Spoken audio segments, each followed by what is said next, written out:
The life I thought was everything.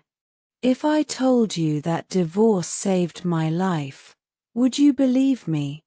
Most people think divorce only brings pain, but for me, it became the beginning of freedom. My story may sound strange, but every word is true. I once lived a life I thought was perfect, but it almost broke me. My name is Alisa. I am 69 years old, and I live in the United States. People now call me strong, but I want to share the truth of how I became this woman.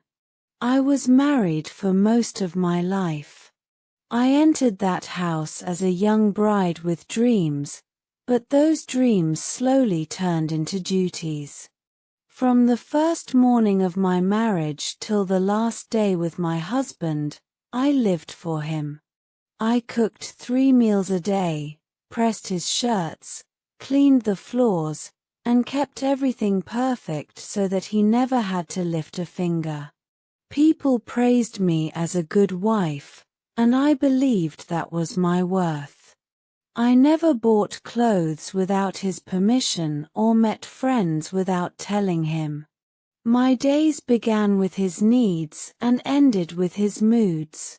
Even when I was tired or sick, I told myself that love meant sacrifice.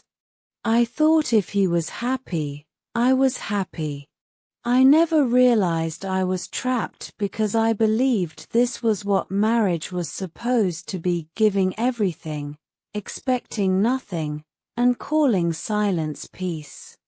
I remember the day I had a fever, yet he asked me to press his clothes. My hands shook, and tears filled my eyes as he told me not to leave wrinkles. Something inside me broke that day, but I still stayed silent. Life became a pattern: wake up, cook, clean, serve, sleep, repeat. I lost myself completely. People said I was lucky, but I felt empty. I kept hoping that one day he would see my love and thank me, but that day never came. Instead, he said the words that shattered my world: I want a divorce. At first, I thought it was a joke, but when I saw his cold eyes, I knew it was real. I begged him to stay, promised to change, even though I had already given up everything. He said he wanted freedom. I cried for days, tried everything to make him change his mind, but he was done. Signing those divorce papers felt like dying.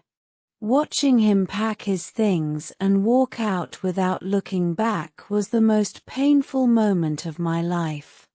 My world collapsed that night, and I thought my life was over. But what I didn't know then was that his leaving would become the beginning of my rebirth.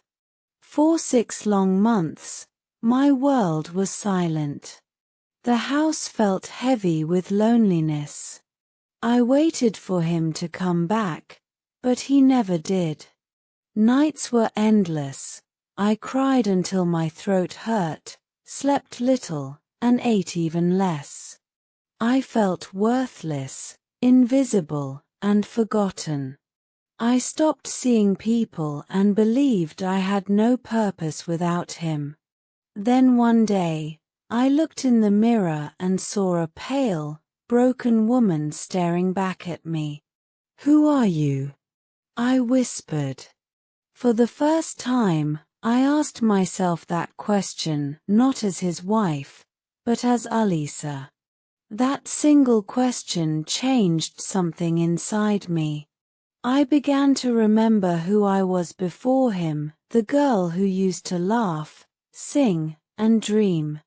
I cried, but my tears were no longer just for him. They were for the years I lost. That day, I wrote in my notebook, "I am still here." It was a small beginning, but it gave me strength. Slowly, I started doing little things for myself, a meal I liked, a quiet walk, a moment of self-care. Then one day, I took out my old sewing box. Years ago, I loved to sew, but I stopped because he said it was a waste of time.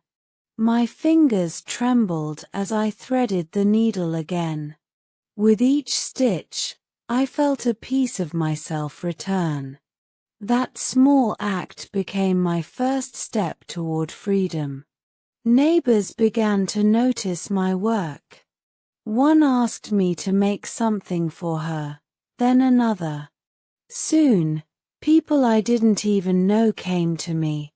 I started earning money, small at first, but it was mine. For the first time in my life, I felt proud, independent, and respected. My little sewing business grew, and with it, my confidence. I was no longer just surviving, I was living. The local newspaper wrote about me, calling me a woman of courage. I began to speak to other women, sharing my story of pain, loss, and rediscovery. I told them that divorce didn't ruin me, it set me free. My greatest joy came not from money but from helping others believe they could rise too. I realized that true wealth was not in what I owned but in who I had become. I had peace, respect, and freedom, the things I had once begged for. Then one evening, after many years, Richard came back. His hair was grey, his eyes softer. He said he had read about me, that he was proud, that he had made a mistake, and that he wanted to come back. I listened quietly, remembering all the nights I cried for this same man. But I was no longer that woman. I had found my worth. I told him, I forgive you, but I cannot take you back. I found peace without you, and I will not lose it again. He left that night, and this time I did not fall apart. I stood tall and felt free. Looking in the mirror, I smiled through my tears and whispered, "You did it, Alisa. You chose yourself."